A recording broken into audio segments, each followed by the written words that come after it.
Olá, sejam muito bem-vindos a mais um vídeo no nosso canal. Eu sou o professor José Parreira, professor de Física, e essa é a nossa playlist sobre termometria, tá? A nossa aula número 2. A gente vai trabalhar hoje sobre dilatação linear dos sólidos.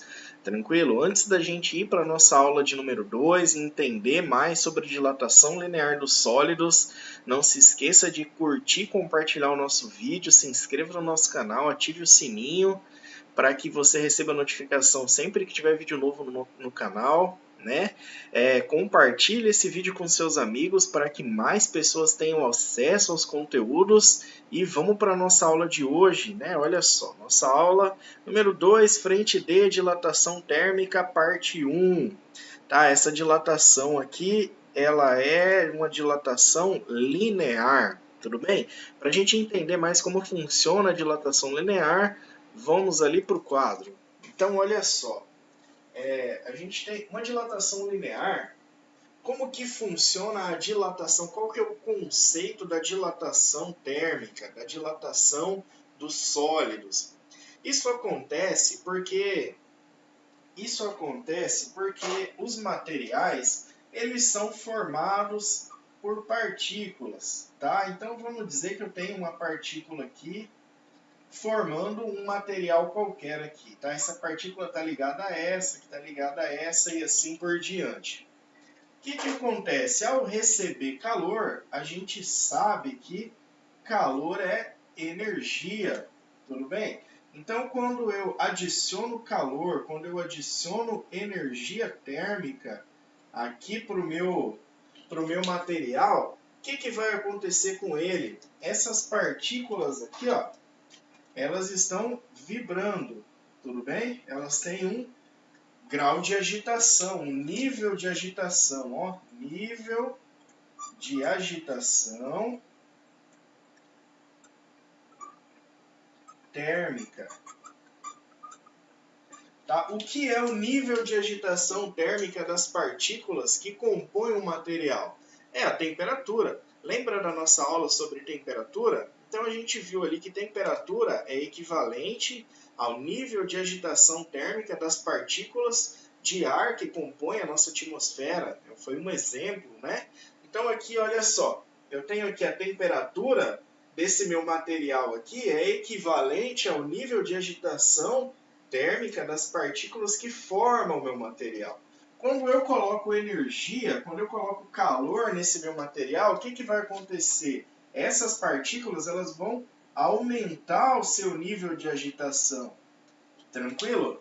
E como ela vai aumentar o seu nível de agitação, né? Seu nível de oscilação, então ela precisa de mais espaço para poder oscilar, para poder vibrar com mais frequência, né? Com maior intensidade.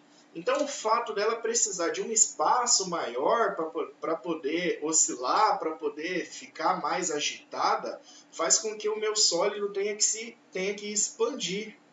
Tranquilo? Então, é assim que acontece a dilatação, a expansão do meu material quando eu recebo calor. Tudo bem? Então, quando eu forneço energia, quando eu forneço calor para o meu material, eu vou fazer com que ele fique, as partículas que compõem ele fiquem mais agitadas e elas precisam com isso de mais espaço para oscilarem, para vibrarem, e isso faz com que ele expanda o seu tamanho. Tranquilo? Agora, olha só, a gente está falando de agitação linear, só que a gente sabe que as partículas, vou apagar o meu desenho bonito aqui, porque afinal de contas a gente já entendeu o conceito de agitação, né, de dilatação dos sólidos. Agora, olha só, linear, mas na verdade, quase todos os objetos, praticamente todos, eles são tridimensionais, não é? Tá aqui, ó, o meu pincel, né, o meu canetão, ele é tridimensional. Agora, olha só, vamos imaginar um fio bem comprido. Esse meu fio, ele vai ser tridimensional. Só que se eu for fazer a comparação do comprimento do meu fio em relação ao diâmetro dele aqui, o comprimento é muito maior. Então, devido a isso, devido ao fato dele ser infinitamente maior o comprimento do que o diâmetro dele, a gente trata ele como se ele fosse unidimensional, como se ele fosse linear. Então, o meu fio ele vai ter um comprimento aqui, tá? Vou chamar de L0, tudo bem? Então, aqui, ó, L0 vai ser o quê? Vai ser o comprimento inicial do material, que pode ser qualquer, tá? Então, eu tenho aqui L0, é o meu comprimento inicial. Quando eu adiciono calor aqui, quando eu adiciono energia, lembra que calor é energia em movimento, energia térmica em movimento. O que vai acontecer aqui com o meu material aqui? Ó? Ele vai crescer um pouquinho mais, tudo bem? Ele vai ter que expandir. Por que ele precisa de expandir? Porque as minhas partículas precisam de mais espaço entre si para que elas possam oscilar melhor, né? Para que elas possam ficar mais agitadas. Afinal de contas, elas estão recebendo energia. Tá? Então, isso faz com que o meu material ele cresça também. Tá? Então, ele sai de L0 para L. Beleza? Então, vamos anotar aqui, ó. L vai ser o comprimento final do material. Tranquilo? Então, olha só. Se eu for pegar aqui o meu L, que é o comprimento final do material, menos o comprimento inicial, isso aqui vai me dar justamente a variação, o quanto aumentou, o quanto variou o tamanho do meu material, tá? Só lembrando que se eu coloco energia, se eu coloco calor no material, a tendência dele é aumentar de tamanho. Assim como se eu retiro a temperatura dele, né? Isso faz com que ele também diminua de tamanho. Então ele vai variar o seu tamanho ali, tá? Então, essa variação é justamente, se eu quero saber a quantidade que variou, eu pego o comprimento final e subtraio do comprimento inicial dele. Essa diferença é justamente o quanto aumentou e diminuiu. Agora, olha só. Esse comprimento aqui, ó, esse ΔL, ele vai depender do comprimento inicial do meu material. Ele vai depender de uma constante alfa, tá? Que constante é essa? Olha só, essa constante é a constante de expansão do meu material, vamos dizer assim, tá? Cada material vai expandir, vai aumentar o seu tamanho ou diminuir diferentemente do outro. Tem material que expande com maior facilidade, assim como tem material que expande muito pouco, né? Que tem uma resistência muito grande à variação de temperatura, tá? Então, olha só, é justamente quando eu submeto o meu material a uma variação de temperatura, eu tenho uma barra aqui, eu tenho um fio numa temperatura inicial. Se eu coloco ele numa temperatura muito maior, numa temperatura final muito maior, diferença de temperatura gera calor, gera fluxo de energia.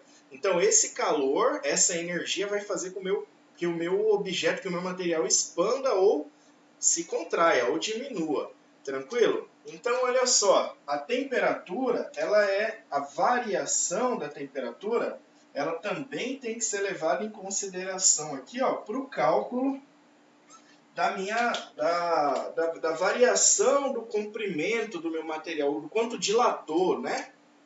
Então, ó, essa variação do comprimento, ela depende do comprimento inicial, né, do tipo de material que eu estou trabalhando e da variação da temperatura. Tranquilo? Esse meu alfa aqui, ó, vamos chamar ele de constante de dilatação linear. Tudo bem? Vamos analisar a unidade de medida dele? Olha só, eu tenho aqui, ó, ΔL. Qual que é a unidade de medida de ΔL? Tá? ΔL é medido em metros, tá? Vamos seguir aqui o Sistema Internacional de Unidades. Tá? O Sistema Internacional de Unidades me diz que ele tem que estar em metros. Aí eu tenho aqui L0.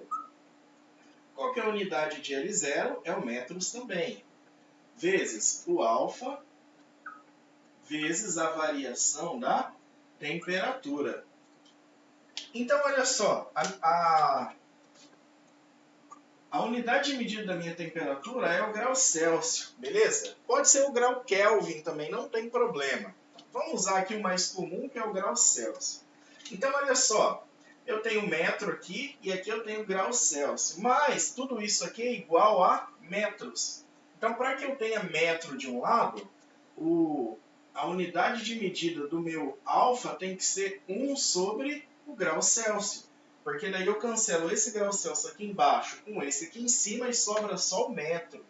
Tudo bem? Então a unidade de medida da minha constante de dilatação é 1 sobre grau Celsius. Olha só, meu alfa ele vai ser medido em 1 sobre grau Celsius. Ou grau Celsius a menos 1. É a mesma coisa, tá? Se eu escrever aqui embaixo em forma de fração, a gente escreve assim. Tranquilo? Beleza, olha que fácil, não é difícil. Para provar que não é difícil, vamos resolver exercício, né? Deixa eu voltar aqui para o computador. Vamos voltar aqui para a gente resolver mais exercícios aqui. Então vamos lá, vamos para os nossos exercícios. Então exercício número 1 vai dizer assim, ó, uma barra de ferro homogênea e aquecida de 10 graus Celsius até 60 graus Celsius. Então, olha só, inicialmente a minha barra estava a uma temperatura de 10 graus Celsius e aí eu submeti ela a uma temperatura de 60 graus Celsius. Isso faz com que gere calor, gere energia, né? Troca de energia térmica ali entre o corpo, né? Sabendo que a barra de 10 graus Celsius tem um comprimento igual a 5 metros e que o coeficiente de dilatação linear do ferro é igual a 1,2 vezes 10 a menos 6, podemos afirmar que a variação de dilatação ocorrida e o comprimento final da barra foram de... Então, olha só, de novo, vamos trocar a câmera aqui, tá? Eu vou apagar o quadro, vamos resolver o exercício nessa parte aqui, ó. Tá? Para que fique a teoria para a gente ali. Beleza? Então, quais são as informações iniciais que a gente tem aqui? Tá? Questão número 1. Questão número 1. Quais são as informações iniciais que a gente tem?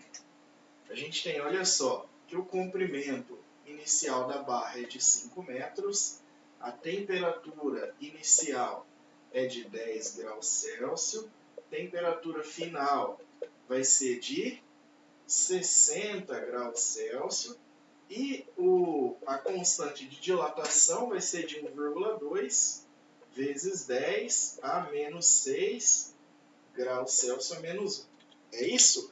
É isso, né? Vamos só confirmar aqui. Vamos voltar aqui para o slide, só para a gente confirmar as informações. 1,2 vezes 10 a menos 6. Exatamente, está certinho aqui. Então, o que a gente vai fazer? A gente vai pegar a nossa fórmula, né, que está ali, ó, está escritinha aqui, ó. Vamos escrever elas aqui, ó, delta L vai ser igual a L0 vezes alfa vezes delta T. Vamos só pegar essa variação da temperatura aqui, ó, que vai ser temperatura final menos temperatura inicial. Então, qual vai ser o meu delta T? Vai ser, olha só, 60 graus Celsius menos 10 graus Celsius. Isso aqui dá 50 graus Celsius. Tudo bem? Vamos substituir as informações aqui, ó. L0 vale 5 metros vezes alfa, né? Vamos colocar as unidades de medida, 5 metros vezes alfa, que vale 1,2 vezes 10 a menos 6. Aí, vamos colocar entre parênteses aqui, ó, entre parênteses 1 sobre grau Celsius vezes 50 graus Celsius. Tá? Que é a nossa unidade de medida. Olha só, esse cara aqui vai embora com esse, quem que sobra? Sobra só o metro. Então, delta L vai ser 5 vezes 1,2 vezes 10 a menos 6 vezes 50. Tudo bem? Então, olha só. Isso aqui, olha, 5 vezes 1,2 vezes 50 vai dar 300. A gente mantém a nossa notação científica aqui, ó. Só que olha só, a gente sabe que um número em notação científica ele tem que ser menor do que 10, né? Maior do que 1. Maior ou igual a 1, menor que 10. Então, olha só, 300 é um número bem maior que 10. O que a gente faz? A gente volta com a vírgula aqui, ó, uma, duas casas.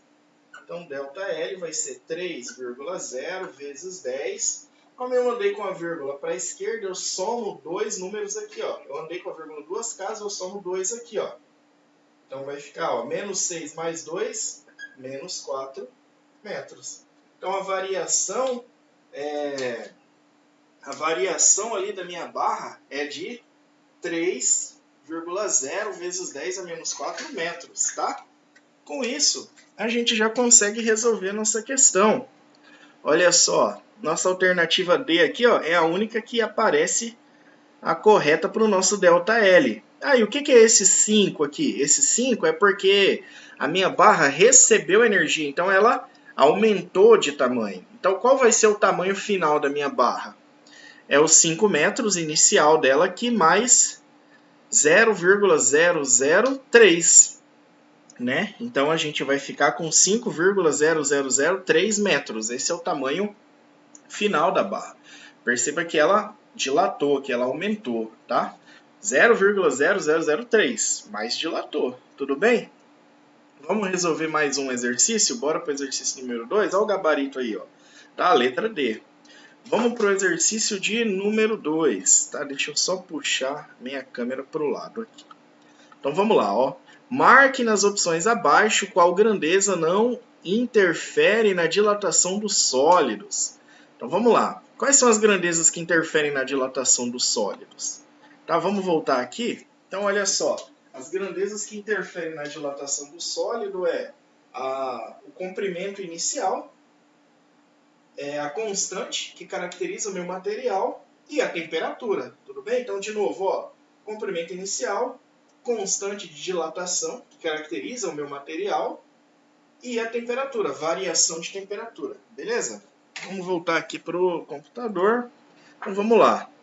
Letra A natureza do material. A natureza do material interfere? Interfere, é verdadeira essa daqui, tá? Ele quer, olha aqui, ó, aqui não interfere, tá? Então, ó, essa daqui, a natureza do material interfere? Sim, é o nosso alfa, beleza? Então, interfere. Então, a letra A tá... A letra A é verdade, né? É para marcar a falsa. Letra B, o comprimento inicial do sólido. Claro que o comprimento inicial do sólido é importante. A variação de temperatura sofrida pelo sólido. Opa, também é importantíssimo. Letra D, o tempo em que o sólido fica exposto à fonte de calor. Opa, na nossa formulazinha fala sobre tempo? Não fala sobre o tempo não é importante. Então, se não fala sobre o tempo, significa que a gente acabou de encontrar a nossa resposta correta, né? A nossa resposta correta é que não interfere. Quem não interfere? O tempo. O tempo não é importante aqui pra gente nesse caso. Beleza? Então, nossa resposta correta aí, letra D. Tranquilo? Gente, não se esqueça de curtir e compartilhar o nosso vídeo, se inscreva no canal, ative o sininho. Um abraço para todo mundo, até a nossa próxima aula.